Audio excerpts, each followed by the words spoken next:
Welcome in to BKL Nightly. Thank you for spending your Tuesday with me, not a Wednesday, as I'm usually here.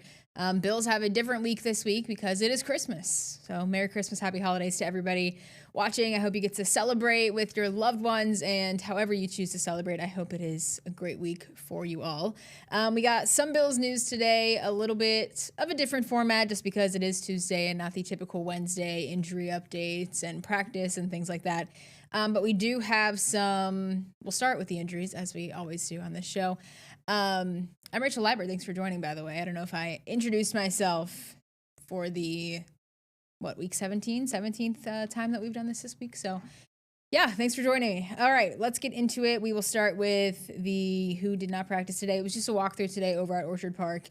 But the big news of the day, I guess big news of the week, what is on everybody's mind is Josh Allen. Josh Allen did not practice today.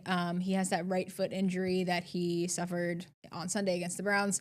Sean McDermott did say he is just sore, so they kind of are, I guess, just monitoring the situation. And yesterday, McDermott did say the expectation is that Josh will be ready to go for Sunday against the Eagles, and he said there was no change on that today. So maybe he's just resting, kind of a walkthrough day, really no need for him to go out there and put extra pressure and kind of rush back into this injury. And that's the thing with this shorter week, and not even a shorter week because it is a Sunday game, but just a different format this week is a lot of guys have less time to recover from these injuries, including Josh Allen. So something we will keep an eye on, of course, this week. Also not practicing today, Joey Bosa is back on the potentially injured. We don't have an official injury report, so no telling what exactly that injury is. If he's limited, if what this week will bring, we'll get that tomorrow. Also Jordan Poyer, Cam Lewis, Dalton Kincaid, and Jordan Phillips and Matt Prater. Kind of flew through those ones pretty quickly, but Jordan Poyer, not a good sign. Cam Lewis was on the injury report last week, so we'll get an update as far as what's going on there. And then Dalton Kincaid has just not been healthy, so we will see what's going on with them and see what happens this come Sunday. All right, so like I said, it is Christmas time, and Sean McDermott is well aware that Christmas time is, they got to put in the work. This is their job, and that's what happens when you work in sports, when you work in football. But Sean McDermott also wants, his staff, his players to be able to spend the holidays with their families, so that's why his schedule was a little bit adjusted this week. But yeah, today Sean McDermott talked about just, recognizing that this is kind of what comes with being in football, is having to work through these holidays, and that, you got to put in the work even, when the rest of the world isn't really working. It's what we sign up for. That said, we've moved our schedule around, trying to keep perspective on things as well. It is Christmas, and it is a time for people to be with their families, those of you that and us that have families nearby, and if not, spend it with people who are like family. So don't want to lose sight of the reason for the season, as they say, and in the midst of a busy football season and the jobs that we have to do. Well, speaking of Christmas, Bills fans got a early Christmas present last night. The Bills are officially in the playoffs with a Colts loss in Monday Night Football. They are officially in the playoff picture. It's been a season of starting the year. This might be the easiest path to the Super Bowl for the Bills, and then we kind of went through some ups and downs, some losses, some back-to-back losses, and Bills fans have kind of been saying, okay, maybe we just got to aim for the playoffs. That's kind of our goal here, and now they're in the playoffs. So all good things for the Bills there with that Colts loss last night. So today, over in Orchard Park, Thad Brown caught up with a few of the guys on just what it's like to be in the playoffs, kind of reactions, and of course, excitement over at One Bills Drive. It's crazy how times have changed. When I first got drafted here, I can remember like me pulling up and having fans out there. It was like, can we get to the playoffs? Like now it's like, hey, we gotta get that Super Bowl. So I mean, as a competitor and as a guy that plays this game, man, like that's what you want. You want people to expect, great things from you, and as a competitor, that's what you expect of yourself. To win the lottery, you got to buy a ticket. To win a Super Bowl, you got to make the playoffs. Getting into the playoffs is our ticket. Now, what we do with that is up to us, and going out there and executing each and every week. And obviously, you want to go into the playoffs playing as well as you can, and obviously there's still a chance for us to win the division, and obviously we need help doing that. But at the end of the day, we want to come out and take it one game at a time and still have that backs against the wall mentality. And try to play our best football going into it. We embrace the challenge, and we want to be in the big dance. So we got an opportunity this year too. So we know it's down the line, and this thing is coming to the end. So urgency is high, and we just know we got to do our job. So we want to be in that last game, and we know what it takes to get there. We just got to take it a week at a time. All right, looking at the AFC playoff picture right now, the teams that have clinched: Broncos, Patriots, Jags, Chargers, and of course the Bills. So looking like it might be a fun postseason. The Steelers and the Texans are still in the hunt, and everybody else is, Ravens and Colts on the bubble. Everyone else eliminated, including the Chiefs. Just a reminder for all you Bills fans, Merry Christmas for that. Okay.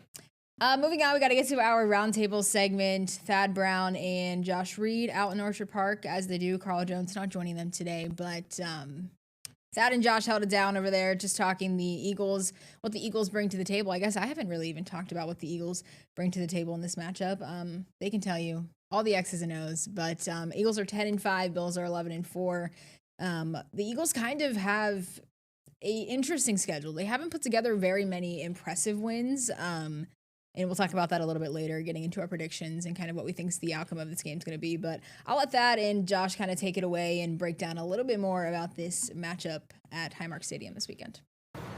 Time once again for the BKL Nightly Roundtable. This week it is myself, Thad Brown, Josh Reed, but you know what? That's all you need. Bills and the Eagles. Josh, the Bills still have a chance to... Wait, real quick, are you saying addition by subtraction with no Carl Jones? I'm not saying that. You're the one's got to work with Carl on a regular basis. I am saying that. There you go, Carl. Josh said it, not me. I might still believe it. Anyway, Bills take on the Eagles. They can still win their division, but not really likely. This is probably a game for seeding and for vibes. But how bad do the Bills, do you think, still want to get this W? Yeah, I think it's very high and important on their list. Heading into the postseason, this would be a chance to win a fifth straight game and continue to build that momentum. In particular, when you look at that last game of the season against the Jets here at Highmark Stadium, you don't know if the starters are going to need to play or not in that one. So this may end up kind of being your gear-up game for the playoffs. And with the idea that you're still in the hunt for the division, I know it's a slim chance, and you're going to need the Patriots to really, really trip up down the home stretch. I think it's a big one. Now, what's more important? Making sure they get out of the game healthy. In particular, the quarterback, Josh Allen, who's dealing with the foot injury right now. I love your point about this potentially being the springboard game for the postseason, that this might be the last chance to really have everybody out there, play it straight up. I also think that it may not be a game that they're going to be desperate to win, not like New England a couple weeks ago, but to continue the streak, to stay hot, to keep what you're building going in the right direction, to win a game against a good team. We'll talk about how good they are in a minute. I do think all those things will matter. I don't think this is going to be the same level of motivation as it was for New England, but I'm with you. I think this is a pretty big game for the Bills. As for the Eagles, they're the defending Super Bowl champs. They have the belt, for what it's worth. They have won their last two games, albeit against the Raiders and Commanders, but they have had the worst vibes in the NFL for a good team. They just can't seem to figure out things offensively. The defense is really good for the most part. Where are you with what the Eagles are right now? They remind me of my dog, Barkley, and it has no link to Saquon Barkley. My dog likes to play with his food before he actually eats it, and that kind of reminds me of the Philadelphia Eagles. They're coming off the Super Bowl. This is a team, though, that jumped out to a 4-0 start, and they beat some good teams at the beginning of the year, teams that we all thought were going to be Super Bowl contenders, including the Chiefs. They beat the Rams early on in the season. They beat the Cowboys early on in the season. And you're right, they've hit some lulls. They're sitting at 10-5. And it is interesting, if you flash back all the way to the preseason, there are plenty of people that thought that this game may be a preview to a Super Bowl, right? Might still be. Right, it might still be. It's just, to me, the Eagles have kind of ebbed and flowed their entire season. I think some of it has to do with their division. Their division's just not good. They've run away with their division. There is not one team in the division besides the Eagles that can possibly finish with a record over 500. So I think there is a little bit of that. Look, we're the reigning Super Bowl champs. We're cruising to the division title. This Eagles team has a ton of talent on it. And if they decide to flip the switch, it could get ugly for other teams. I think your take could very well be the right one. To me, I feel like this is a team that has gone through a high and is finding it difficult to stay there. To me, when I look at that run game and how good the offensive line is, how good Jalen Hurts and Saquon Barkley is, You should not be, if you're having a bad year, you should be 7th, not 12th or 13th where they are right now, middle of the pack. I really think this is a team that doesn't know who they want to be. I don't know if they want to put the work in, and they're being propped up by the talent. They're so good that they have to win some of these games. But when they come into Buffalo, I think we're going to see a difference between a team in the Bills that's still fighting and still trying to find a way that may not be anywhere near as talented as opposed to the Eagles that might be playing to the absolute floor of what they are right now. Yeah, and you look on the outside. I mean, how often do we talk about the lack of weapons for the Bills?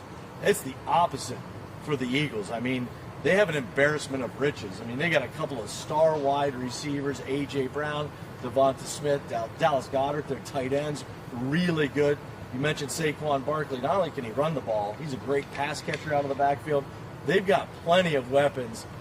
And defensively, to me, is where this team has regressed the most. Because last year, I mean, remember the Super Bowl? I mean, Patrick Mahomes doesn't. Patrick Mahomes doesn't, because, I mean, he was just running for his life that entire game, and that became kind of the blueprint of that's how you beat the Chiefs. You got to get pressure on Mahomes. We haven't seen that, though, this season with the Eagles. In fact, I don't know if this is the exact number. I think they're leading sack guys at like 5, maybe 4.5. So it's not like a huge number where you're like 11 or 12. So to me, defensively is where I've seen a little bit of the regression. I almost want to excuse the defense a little bit because Jalen Carter's been dealing with injuries. He had the spitting incident to start the year. It has not been a good year for him. You're not wrong, though, that there has been a regression on that side of the ball, too. I think that's the bigger threat when they're healthy. The offense, to me, just feels wrong in a number of ways. Especially with all the talent. Exactly. And I think the disparity of talent versus the disparity of working togetherness, whatever you want to call it for the Bills, that to me will be the most fascinating part of this game on Sunday. All right, last topic, totally off football. It is the Christmas season. You and I are going to have a few days off here. The Bills were kind enough to adjust their schedule, not only for their team, but it's worked out well for us. Give me the thing that either you and your immediate family or extended family, the thing you're going to do that you do every year that you're looking for. Christmas Story. Yeah. I mean, it goes on the TV immediately. I think it runs like nonstop on one of the stations for 24 straight hours. We flip on that movie, we watch it. The kids get a chance to, and we've got little ones, so 5, 3, and 1, so they're really into it. The 1-year-old's kind of still trying to figure it out a little bit. He's not quite sure about the guy in the red suit. When we took him to see him, he's like, I don't know about this guy. Am I on him? But the 5-year-old and 3-year-old, they are super hyped. So we'll sit around and watch them open gifts and just kind of take it in. And, you know, like every other parent, we'll have our cell phones out and recording everything.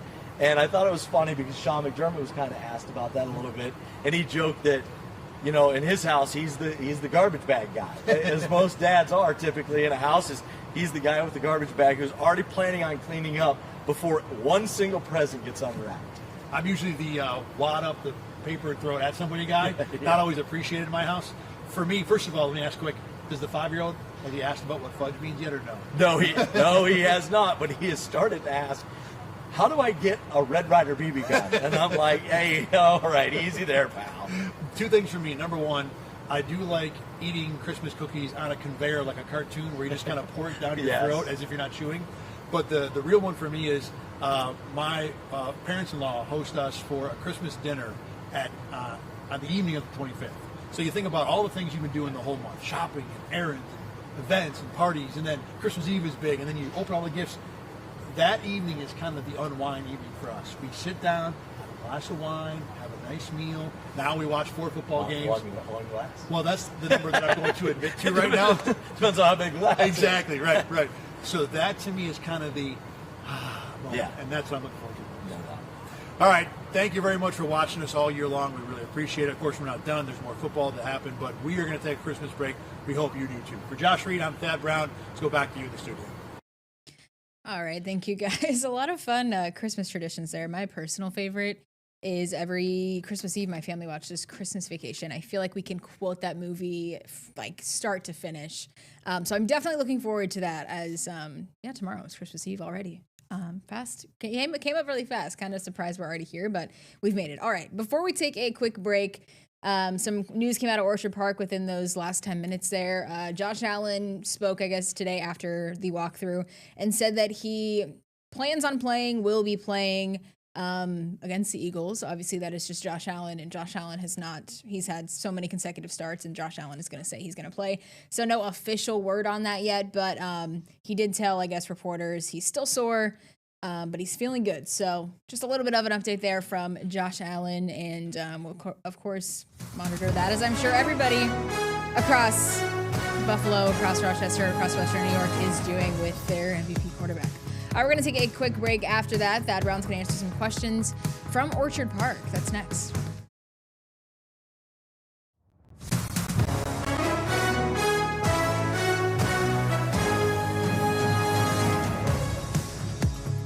Welcome back to BKL Nightly. It is now time for our weekly mailbag segment. Of course, we got Thad Brown out in Orchard Park as the Bills prepare through this holiday week for the Eagles this weekend. We'll get right into our questions here. We'll start with ex-user Mark David. Thad, where would you rank the Bills' wide receiver room compared to the rest of the NFL at full strength? Could you even make a case that they might be the worst in the entire league? I think there's a case to be made. I don't know exactly where it does rank. It would absolutely be in the bottom quarter of the league. But you look at the receiving core they just faced this weekend, Jerry, Jeudy, Cedric, Tillman. Look, there is worse out there than what the Bills have. The Bills still have Khalil Shakir, who's been a functional at worst. Khalil Shakir would be a great number 3 receiver in a lot of places. You don't want him to be your number 1, but he's still a guy who can play. So I don't think the Bills are the worst. Are we talking about the Jets' current state without Garrett Wilson? That's probably worse too. The Bills are going to see that team next week. That said, this is absolutely below what a team with Josh Allen probably should have, and we've seen all year that it has not been good enough, at least in that part of the game, with the players they have. So obviously there is mountains of room of improvement that can be made there, but I don't think it's the worst, even if it's probably 28, 29, or 30.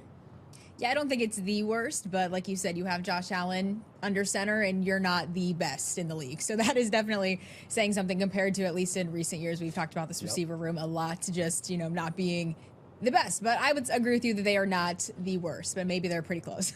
All right, from Blue Skies user Mark Liversedge, why not just rest everyone for this Week 17 game? Thad, what are your thoughts?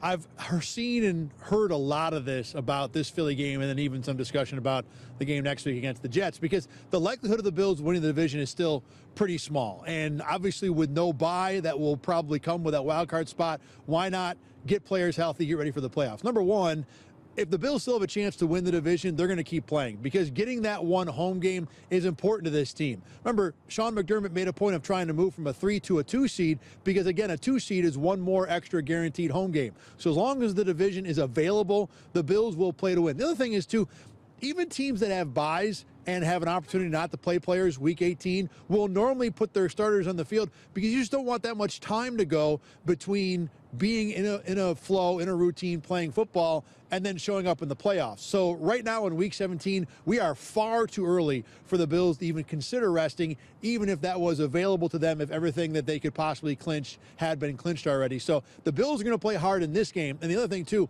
if they beat the Eagles, they will still have a chance to win the division next week, in theory. So they will play hard against the Jets too if they win this game Week 17. Let's move on to our third question here. We've got ex-user Tom Allen. Are there any better examples of got paid than dominated? This user is referring to James Cook, of course, held out for that contract, got paid, and now leads the league in rushing yards. So, Thad, do you think there's any better example of someone who got their money, got paid, and then is dominating the way Cook is right now? I did some research on this, and it's really hard to find, because there isn't a whole lot of actual evidence. I think the whole idea of a guy gets paid and doesn't play well, which is the general stereotype that once you get your money, you can slack off now and not work hard. Even that, there really isn't a whole lot of evidence to support it happens a lot. I'm sure there are a number of anecdotal pieces of evidence that would say that. All that said, what James Cook has done after getting a contract certainly makes his work this year and his improvement all the more impressive. That this is a guy that had achieved what we're talking about here, got his bag, got his second contract, and still went out and took a level that he was playing at, which was already pretty high, and found new, better spots to get to, found ways to improve. I think the other part of this too is, for a lot of these players, especially when you get to this point in your life where you've been playing football for 10, 12, 15 years, when you've been playing at the higher levels of football for 5, 6, 7 years, you get into a routine. You do what you do. You have your off season, you have your workout, you have your weekly routine. And whether they have the money or not, I think it's almost irrelevant, because not only are the players so used to the routine, they almost need it. You hear more about guys who have trouble moving on after football simply because they don't know what to do with themselves. So as long as that routine still exists, whether they were recently paid or not, I think for the most part, a guy just keeps doing what he's always done week after week. All right, we've got a bonus question this week, a Christmas gift, if you will. This is from ex-user Ed Holinsky. And Thad, this is going to be all you, because I honestly had to look up what this question even embodied. So would Thad Brown make a better heel or pro wrestling babyface? This is all you, Thad. I don't even know what I would answer this question, so take it away. So to translate for the non-pro wrestling fluent out there, not that I'm a huge fan, but I watched some over my lifetime for sure. It's soap opera for men, by the way. Heel is a bad guy. Babyface is a good guy, essentially, in wrestling. And you can go back and forth. Hulk Hogan famously has been both, or was both, when he was alive over the course of his career. So in terms of what I would be, I think I would probably have to be a babyface, not because I want to be the hero, just because I'm not, and anybody who knows me would probably support this, I'm not heel material. I'd love to do it, because, again, this is soap opera for men, so playing the role would be cool, but if I'm going to be in pro wrestling, I'm probably a babyface. Yeah, after my brief research, when you sent me these questions, I also, I come to that conclusion too. I think you're more of a babyface, but this is a great, just early Christmas present, just to throw a question in the mix about you. And being out there in Orchard Park, you got to have some fun. So this is a good one from Ed Holinsky. He's a frequent asker and absolutely a good question there. This was a good one. I'm glad we included it. It was fun for the show right before Christmas. All right, that is going to wrap things up here for our mailbag segment, of course. Thank you, Thad. All right, if you want to ask Thad any other questions about his potential new career change into pro wrestling, you can send them over to ThadBrown7 on X, Instagram, and Blue Sky, and over on the News 8 Facebook page. All right, well, since it is Tuesday and we do not have shows tomorrow, Christmas Eve or Christmas, we got to do our predictions here. So Thad, Caleb, and I each Thursday will sit down and have a brief discussion about who we think is going to win, what the score is going to be. I'll let it be known that I am winning, but I have picked the Bills every single time, so I have the same record as the Bills. I don't know if that's a cop-out, but it's worked. It's a good strategy. So far, it's worked for me. So, yeah, we'll get right into Thad's prediction here, and we'll see who he thinks is going to come out on top in this Sunday's matchup. When you think of facing the Eagles as a Bills team, the number one thought for most fans is, how are they going to stop that run game? The Bills' run defense has been awful all year. It's Saquon Barkley, it's Jalen Hurts. Well, the facts are the Eagles' run offense has been kind of mediocre this year after being all-world last year. But we just saw the Bills give up the most yards rushing that the Browns have had all year. So you better believe they can make Saquon Barkley look good. The Bills' run defense has allowed 6 touchdown runs of 40 yards or more. If Travion Henderson can get 2, Saquon Barkley is a concern. The real concern for the Eagles, though, is how they are in the red zone, both sides of the ball. They're number 1 on offense, number 4 on defense. Big part of the reason for that, I think, is, of course, they have the tush push and no one else does. But the Bills with Josh Allen and their quarterback sneak is as close to a tush push as the Eagles will see. So I think that defense that's been number 4 in the NFL in the red zone will be severely tested. When it comes to motivation for this game, well, the Eagles have already clinched their division, and they cannot be a 1 seed. So I think they're going to be low in terms of the desire to go from a 3 to a 2. The Bills' chances to win a division are low, but they're still there. So I think they will be the more motivated team. And the vibes for the Eagles have not been good. They haven't beat a team with a pulse in over a month. It feels like there's infighting on the offense. There's not much confidence in terms of what Philly wants to do. Whereas with the Bills, yeah, they might get down 20 points in a game. They might mess around with the Browns and make it look hard, but they've been finding ways to win. And the Bills, of course, are the team at home. So you put together the extra motivation, the home field, and the just better vibes. I like the Bills in this game. I don't think the Eagles will really put out a 1,000% effort. Give me Buffalo 24-14.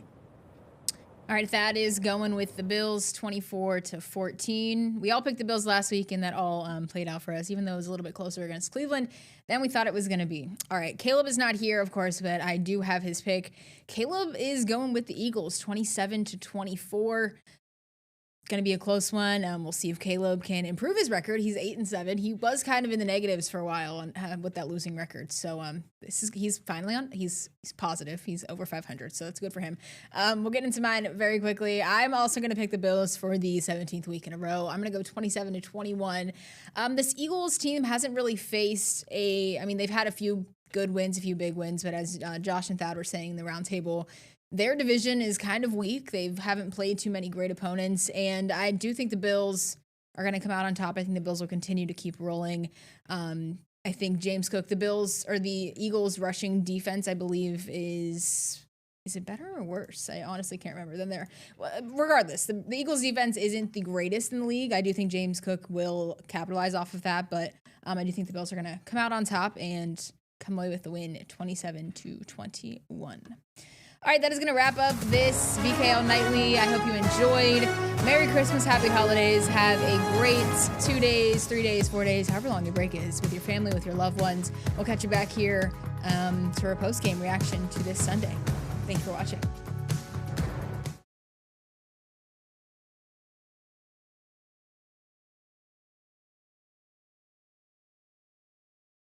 Get the Rochester First streaming app today for everything you love from News 8 On Demand, plus exclusive shows you won't see anywhere else. Search ROC and download for free on Roku, Amazon Fire, and Apple TV.